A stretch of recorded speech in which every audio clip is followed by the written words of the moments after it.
va prier sur le message, pour le message ainsi que sur les offrandes. Sois béni. En cet instant béni, nous voulons prendre le temps de te donner gloire. Cher Seigneur, pour le Dieu que tu es, merci de ce que tu fais de nous, tes enfants. Merci pour le libre accès en ta présence. Gloire et honneur soit à toi. Merci pour toutes les louanges, pour toutes nos louanges que tu as acceptées, que tu as agréées. Béni soit ton nom. Merci pour tous les enfants qui sont ici présents. Te demandons d'étendre ta main puissante et de les bénir. Merci pour tous ceux qui ont pu contribuer à l'avancement de ton œuvre. Ceux qui n'ont pas pu, te demandons de les bénir afin qu'ils puissent le faire la prochaine fois.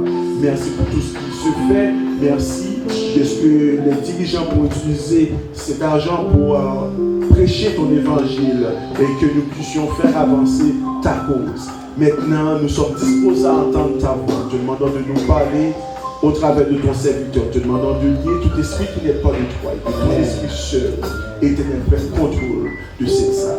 Béni soit ton nom, que nous soyons vraiment disposés à t'écouter. Gloire soit à toi, béni soit ton nom. Parle, Seigneur, nous t'écoutons. C'est dans le nom de Jésus que nous te prions. Amen, amen. Merci beaucoup, Frère Edmond. Et c'est ma joie, en cet instant, de vous présenter notre pasteur. Ça fait la deuxième fois. Il était là en juillet dernier et il est là encore aujourd'hui pour apporter la parole de Dieu. Donc l'Église dit, parle Seigneur, tes serviteurs écoutent. Parle Seigneur, tes serviteurs écoutent. Pasteur Timothée.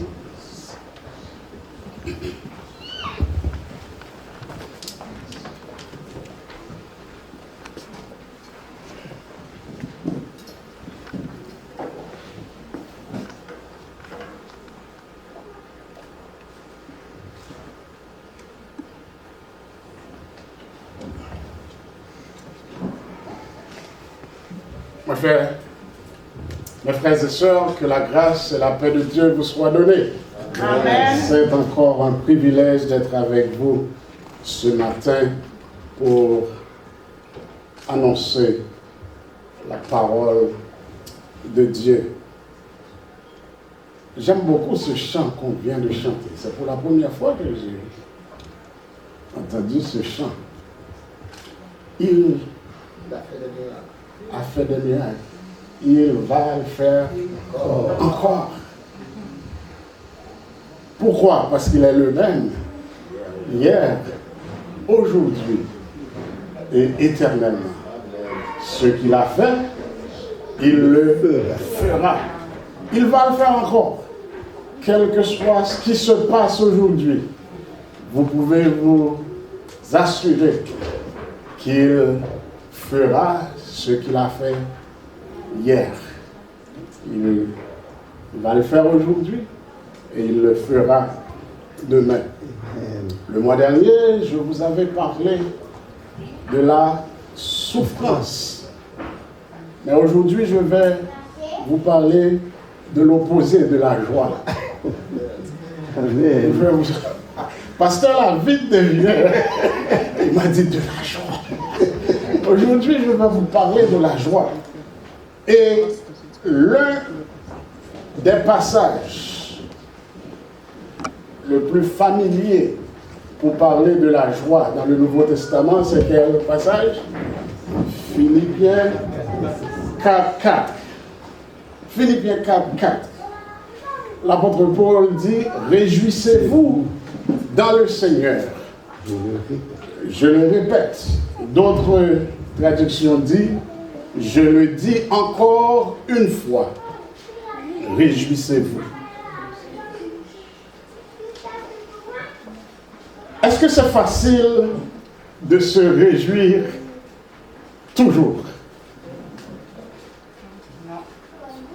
Réjouissez-vous, l'apôtre Paul dit, mais il ajoute toujours dans le Seigneur.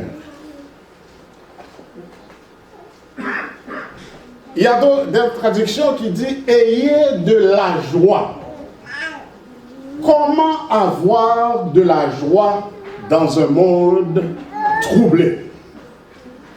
Nous faisons tous partie de ce monde, n'est-ce pas?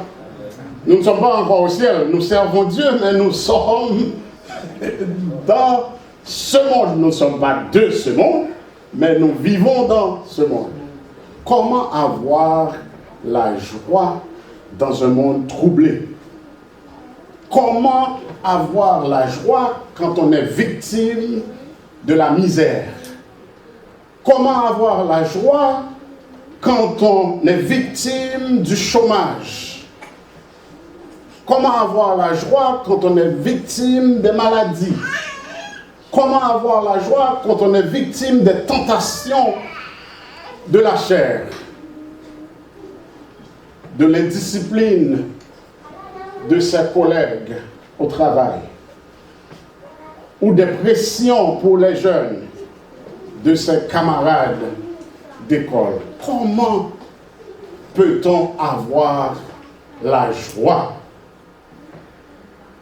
dans ces conditions-là? Mes frères et sœurs, laissez-moi vous dire que l'inquiétude est négative. Elle nous enlève la paix. L'inquiétude nous enlève la joie. L'inquiétude nous empêche de dormir. Elle peut même provoquer des maladies physiques ou des dépressions nerveuses. L'inquiétude est un fardeau qui nous enlève notre paix. Tandis que Jésus-Christ nous dit, je vous donne la paix, je vous donne ma paix. Bien sûr, nous voulons tous nous débarrasser de nos inquiétudes et avoir cette joie. Nous voulons tous nous débarrasser de ces peurs. Mais comment? Comment? L'apôtre Paul nous dit, réjouissez-vous. Mais si vous restez seulement dans ce mot-là, dans ce verbe-là, réjouissez-vous, vous allez demander comment. Mais il ajoute, dans le Seigneur. Réjouissez-vous dans le Seigneur. Je le répète, réjouissez-vous. Le prophète Habakkuk vivait pendant une période très difficile en Israël. En raison de l'infidélité d'Israël à Dieu, Babylone a pu attaquer Israël et a pillé tout ce que le peuple avait. Habakkuk, le prophète de l'Éternel, était déconcerté que le peuple élu de Dieu soit vaincu par une nation aussi méchante, une nation aussi impie. Mais Dieu a enseigné à Habakkuk à lui faire confiance. Et arrivé au chapitre 3, j'aimerais que vous regardiez avec moi Habakkuk chapitre 3, les versets 17 à 18. Je vais lire pour vous, mais si vous voulez noter, regarder plus tard. Habakkuk a déclaré, car le figuier ne fleurira pas, la vigne ne produira rien, le fruit de l'olivier manquera, les champs ne donneront pas de nourriture, les brebis disparaîtront du pâturage, il n'y aura plus de bœufs dans les étables. Toutefois, je me réjouis en l'Éternel. Je veux me réjouir dans le Dieu de mon salut. Toutefois, je me réjouis. Ou bien, il dit, je veux me réjouir dans l'Éternel. En un mot, Habakkuk a dit, rien ne volera ma joie. Amen. Je choisis, il dit, je veux. C'est un choix. Il a fait le choix de se réjouir dans l'Éternel. Je me réjouis dans l'Éternel, le Dieu de mon salut. Ce matin, j'aimerais, dans le temps qui m'est alloué, vous donner 4 raisons de se réjouir en le Seigneur. 4 raisons. Laissez-moi vous dire que cette liste n'est en aucun cas exhaustive. Je vais vous donner 4 de plusieurs raisons qu'il y a de se réjouir. Mais c'est un bon début pour cultiver la joie dans notre cœur. La première raison de se réjouir, je vais vous dire, réjouissez-vous parce que vos noms sont inscrits dans les cieux. Réjouissez-vous parce que vos noms sont inscrits dans les cieux. Dans Luc chapitre 10, Luc nous raconte l'histoire où Jésus a envoyé 70 de ses disciples dans le champ missionnaire. Les résultats ont été fantastiques. Ils sont revenus au Seigneur pleins de joie. Ils commencent à faire l'éventail de tout ce qui est arrivé, parlant des guérisons, des délivrances qui s'étaient produites, de toutes les merveilleuses manifestations de la puissance de Dieu. Et Jésus les a affirmés dans tout cela. Mais Jésus les a ramenés à la raison la plus fondamentale de tout pour se réjouir. Si vous regardez dans Luc chapitre 10, versets 19 à 20, Jésus leur dit: voici, je vous ai donné le pouvoir de marcher sur les serpents et les scorpions, et sur toute la puissance de l'ennemi.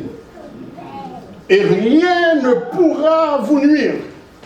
Cependant, ne vous réjouissez pas de ce que les esprits vous sont soumis, mais réjouissez-vous de ce que vos noms sont inscrits dans les cieux. Réjouissez-vous de ce que vos noms sont inscrits dans les cieux. Mes frères et sœurs, je ne sais pas ce matin ce qui se passe dans votre vie.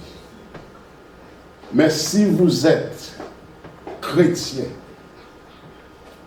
si vous êtes enfant de Dieu, vous avez des raisons de vous réjouir.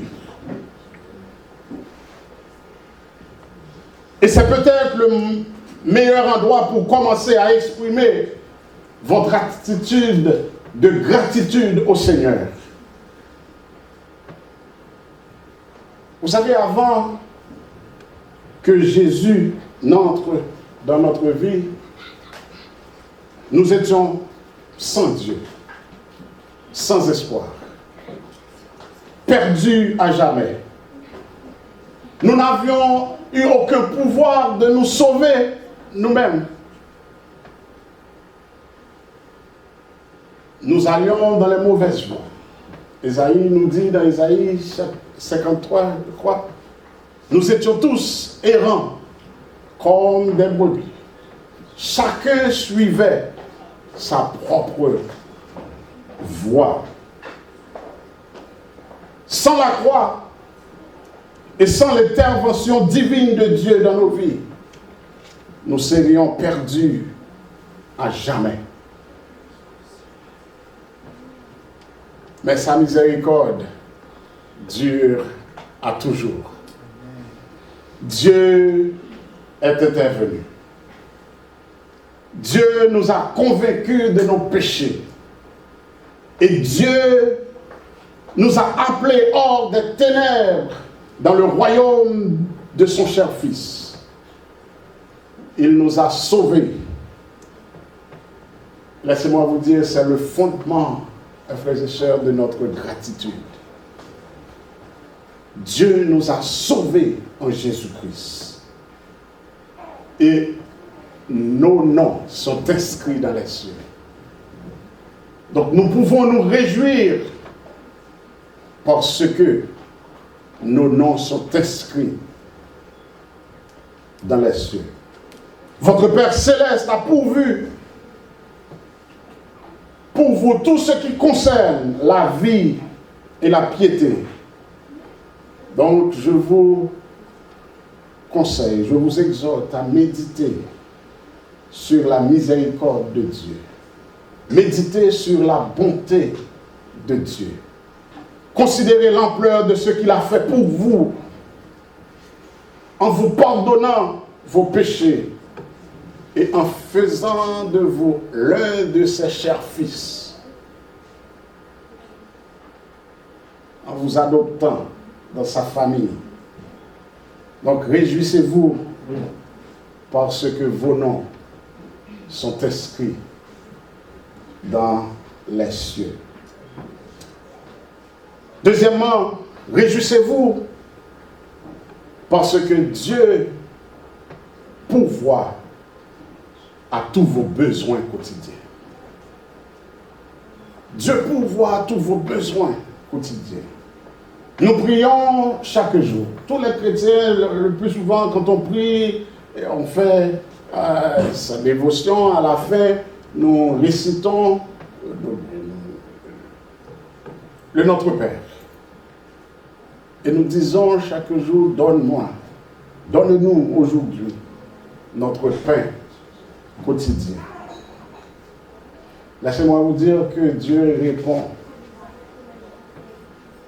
à ce cri chaque jour pour ses enfants. Il répond chaque jour. Regardez avec moi le psaume 103. Ce psaume commence par un commandement vers la gratitude. Mon âme bénit l'Éternel. Le psalmiste parle à son âme. Il dit, mon âme bénit l'Éternel. Que tout ce qui est en moi bénit son saint nom. Mon âme bénit l'Éternel et n'oublie aucun de ses bienfaits. Maintenant, c'est là qu'arrive le problème pour nous, les chrétiens. Et c'est pour ça, des fois, nous ne pouvons pas être en joie. Parce que nous oublions trop souvent. Ou simplement nous prenons pour acquis les bienfaits de Dieu. Les bonnes choses qu'il fait pour nous. Laissez-moi vous dire, à chaque fois que je respire, j'ai des bonnes raisons d'être reconnaissant, de me réjouir, reconnaissant à Dieu qui m'a fourni cet oxygène, qui m'a donné cet oxygène. Dieu m'a non seulement donné l'oxygène, mais il m'a donné la force de pouvoir respirer. Pour respirer, il faut avoir la force. Amen. Il m'a donné la force de pouvoir respirer. Mais il ne m'a pas seulement donné la force, mais il m'a donné les poumons pour pouvoir respirer, pour transformer cet oxygène dans mon sang. Et il m'a donné un cœur pour faire couler la vie dans ce sang, dans tout le corps. Laissez-moi vous dire, mes frères et sœurs, qu'à chaque fois que nous respirons, il y a une série de miracles qui opèrent dans notre vie. À chaque fois que j'inspire et que je respire, il y a une série de miracles. Et vous pouvez le comprendre, parce que vous avez vu les gens qui sont malades à l'hôpital avec la COVID et qui ont des problèmes de respiration, les machines qu'ils ont et qui ne peuvent pas respirer, vous pouvez comprendre que c'est une grâce. C'est une grâce de pouvoir respirer sans l'aide d'une machine. Et à chaque fois qu'on respire, c'est un miracle. Et nous pouvons nous réjouir parce que Dieu pourvoit à ces besoins-là. Le psaume 103 donne une belle liste pour nous aider à nous rappeler de certains de ces avantages de Dieu. Dans le verset 3, il dit qu'il pardonne toutes tes iniquités et qui guérit toutes tes maladies.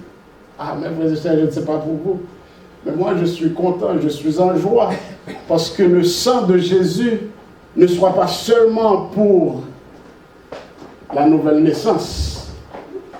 Je suis heureux en tant que chrétien de pouvoir aller vers Dieu chaque jour pour demander pardon pour nos péchés, pour mes péchés. Qui pardonne toutes tes iniquités. Jean nous dit, dans 1 Jean chapitre 1er, le verset 9, si nous confessons nos péchés, il est fidèle et juste pour nous les pardonner et pour nous purifier de toute iniquité. Est-ce qu'il y a quelqu'un ici ce matin qui a dû confesser certains péchés cette semaine? Ou même ce matin?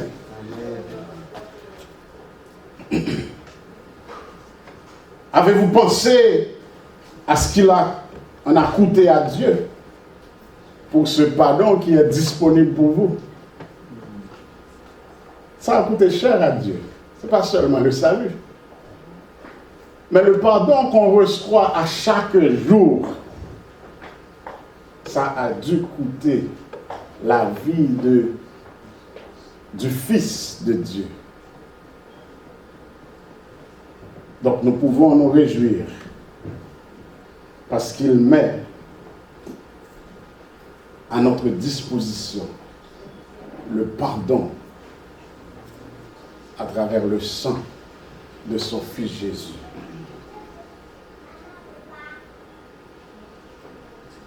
Le verset 103, le psaume 103 et le verset 4 à 5 dit, c'est lui qui délivre ta vie de la force, qui te couronne de bonté et de miséricorde.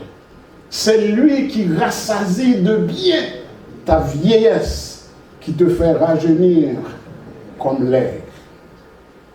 Mes frères et sœurs, cultivons un esprit de gratitude pour toutes les provisions de Dieu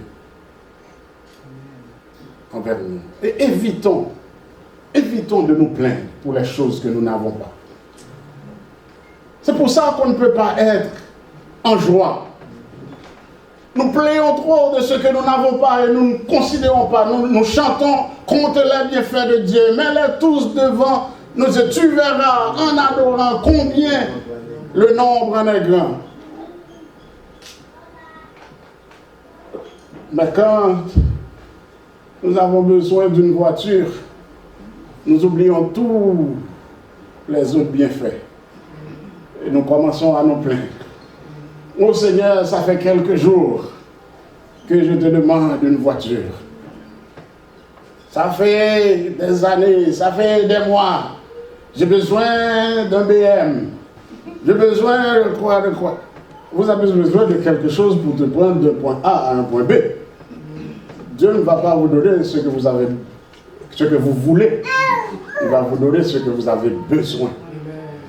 Et c'est ce que je dis à mes enfants tout le temps. Vous savez, j'ai des ados chez moi. Bon, pas des ados, j'ai plus des ados, j'ai des jeunes adultes, 21 et 18. Et à chaque jour, c'est, mais quand est-ce que vous allez changer de voiture?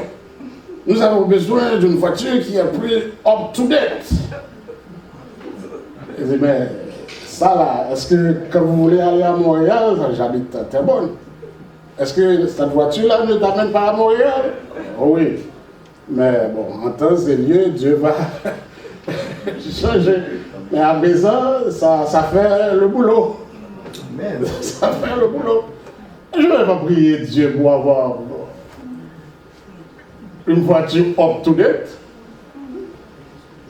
Je vais prier Dieu que j'aurais besoin d'une voiture pour aller faire le travail qu'il m'appelle à faire. Je ne pourrais pas venir ici ce matin si je n'avais pas un moyen. Parce que de Terrebonne à ici, là, dans le transport en commun, ce ne serait pas facile. Mais je n'ai pas besoin d'un BMW ou d'une Mercedes pour faire ça. J'ai besoin d'une voiture qui roule. Donc nous pouvons nous réjouir de savoir que Dieu pourvoit à tous nos besoins quotidiens. L'apôtre Paul dit, mon Dieu pourvoira à tous vos besoins. Et je vous conseille d'expliquer. Moi, presque chaque semaine, dans nos dévotions familiales, j'essaie d'expliquer à mes enfants la différence. Et ils parlent anglais entre want and needs. Dieu ne vous donne pas tout ce que vous voulez, mais il pourvoit à tous vos besoins. Ils vont m'appeler en route. Daddy, there's nothing in the fridge. Je dis, mais le frigo est rempli. But there's nothing to eat. Il n'y a rien à manger dans le frigo. Le réfrigérateur est rempli. Mais ils veulent McDonald's, ils veulent les Tim Hortons. Mais est-ce que je peux avoir du riz, de quoi à manger dans le frigo et je vais prier à Dieu de m'envoyer le pain parce que je veux du McDo? Non. C'est même pas bon pour la santé.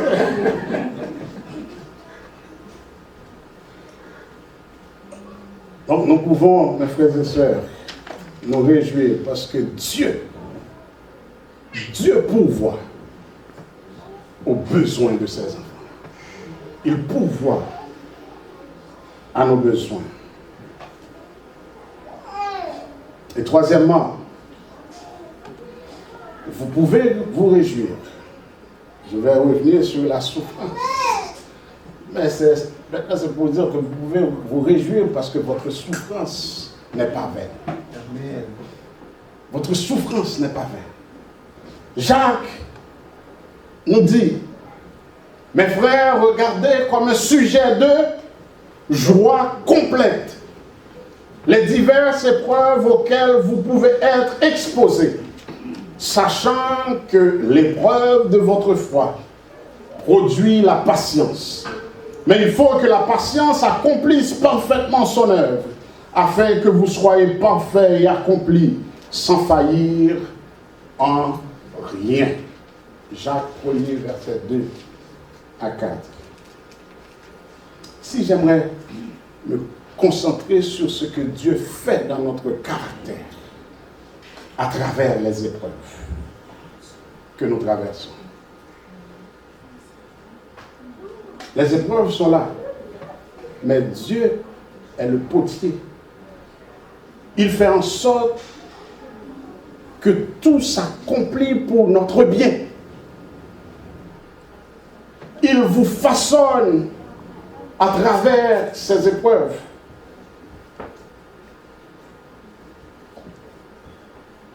L'un des versets les plus cités dans la Bible, que les gens aiment, mais que nous ne comprenons pas, qui est difficile de mettre en application. Romains chapitre 8, verset 28. Nous savons que toutes choses concourent au bien de ceux qui aiment Dieu. Est-ce que vous vous rendez compte que Ce passage n'est pas applicable pour les non-chrétiens. Ce n'est pas applicable pour les non-chrétiens. Toute chose concourt au bien de ceux qui aiment Dieu. La vie, quelle que soit la façon que vous pouvez voir que vos voisins vivent bien, ça ne concourt pas à leur bien.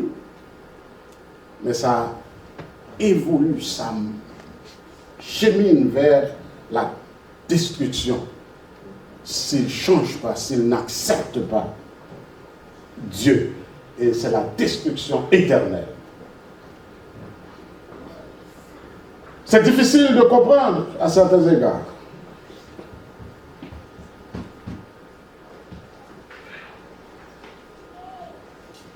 Difficile de comprendre que les choses difficiles que vous traversez ne soient pas vaines. Mais laissez-moi vous dire que votre vie a un but.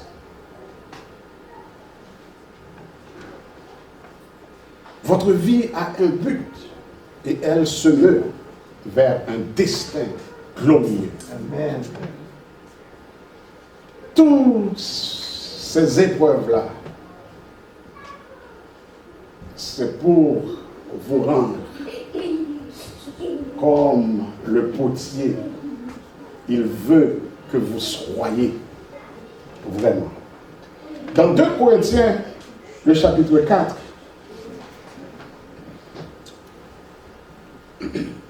un passage que j'aime beaucoup, le verset 8 à 9, Paul parle des défis auxquels ils étaient confrontés dans la vie. Il dit, nous sommes pressés de toute manière, mais non réduits à l'extrémité. Dans la détresse, mais non dans le désespoir. Persécutés, mais non abandonnés.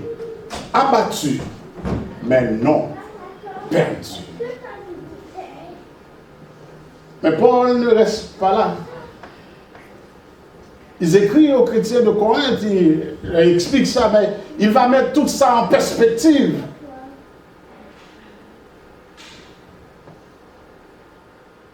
Dans le verset 16 à 18, il dit, c'est pourquoi nous ne perdons pas courage. Et lors même que notre homme extérieur se détruit, notre homme intérieur se renouvelle de jour en jour. Car nos légères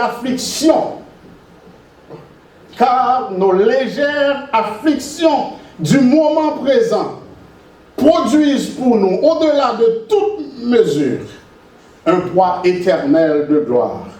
Parce que nous regardons non point aux choses visibles, mais à celles qui sont invisibles.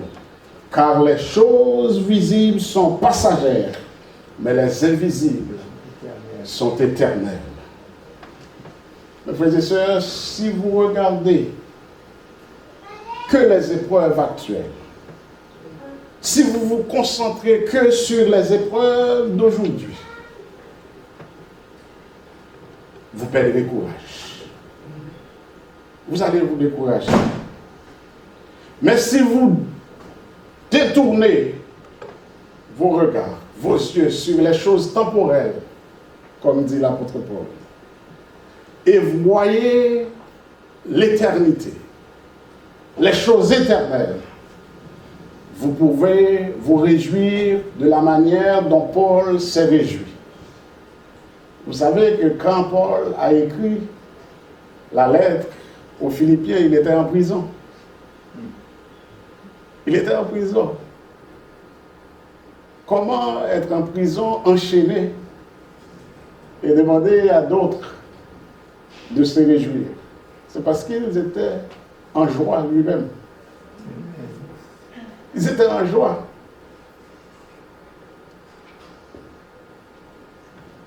Frères et sœurs, si des temps difficiles arrivent ici en Amérique du Nord, nous aurons besoin, en tant que chrétiens, d'une perspective plus éternelle que celle que nous avons eue dans le passé. Ne fixons pas nos yeux sur les choses temporelles, mais regardons les choses éternelles, car les légères afflictions, c'est comme ça que Paul... Pouvez-vous comprendre ça? Je pense que vous êtes tous des chrétiens mûrs ici. Vous connaissez l'apôtre Paul, hein? Ce qu'il a subi. Et il dit les légères afflictions. Réjouissez-vous. Parce que vos souffrances ne sont pas vaines. Et finalement, réjouissez-vous parce que notre Seigneur et Sauveur Jésus-Christ revient bientôt. Amen. Il revient. Mes frères et sœurs, en fin de compte, nous sommes des gagnants. Nous gagnons parce que nous sommes avec le gagnant. Amen.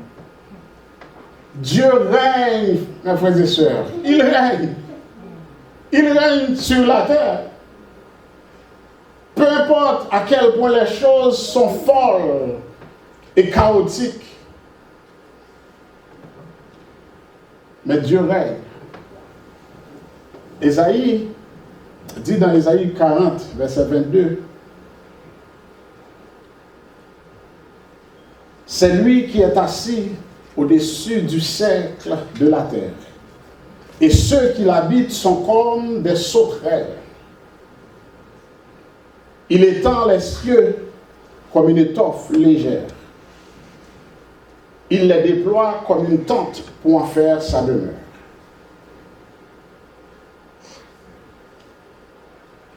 C'est lui qui est assis, lui, Dieu, qui est assis au-dessus du cercle de la terre. Et il dit, et ceux qui habitent la terre sont comme des sauterelles.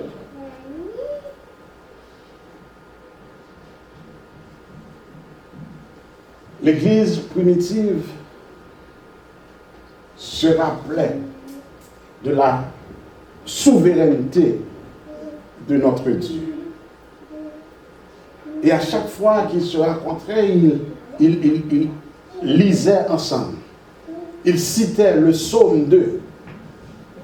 Pourquoi ce tumulte parmi les nations? Ces vaines pensées parmi les peuples?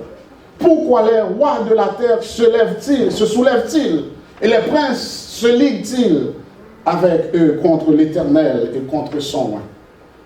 Brisons leurs liens, délivrons-nous de leur chaîne.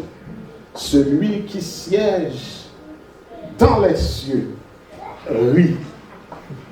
Le Seigneur se moque d'eux. Mes frères et sœurs, Dieu n'est pas nerveux. Rien ne surprend Dieu. Tout ce qui arrive là, mars 2020, ici au Canada, aux États-Unis, partout dans le monde, n'a pas surpris, n'a pas pris Dieu au dépourvu. Il voit tout. Il voit la fin depuis le début. Il sait tout. Quand nous regardons nos dirigeants à chaque jour qui donnent des conférences de presse, quand nous regardons la télé ou les médias sociaux, laissez-moi vous dire qu'il y a de quoi à nous paniquer. Mais en tant que chrétien, je vais vous dire que Dieu a le dernier mot. Dieu a le dernier mot. Hier soir, revenant de l'église Philadelphie, je parlais à quelqu'un qui m'a dit, ah moi je ne sais pas ce qui va arriver là, parce que bientôt là, aux États-Unis, on va commencer à forcer les gens à prendre les vaccins, et on va dire que si vous ne prenez pas le vaccin, vous ne pourrez pas acheter, vous ne pourrez pas voyager, vous ne pourrez pas faire ci, vous ne pourrez pas faire ça, et ça va entrer ici. Moi, c'est quelque chose que je n'en pense même pas. Ouais. Parce que moi, je sais que Dieu est en contrôle. Amen. Dieu est en contrôle. Dieu a le dernier mot. Et laissez-moi vous dire, mes frères et sœurs, je pense que Dieu peut même utiliser cet événement pour un autre grand réveil en Amérique du Nord. Amen.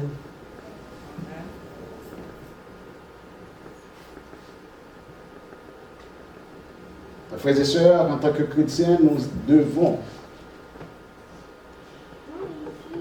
avoir nos yeux fixés sur le ciel, à la recherche de l'espérance bénie et de l'apparition glorieuse de notre grand Dieu et Sauveur Jésus-Christ.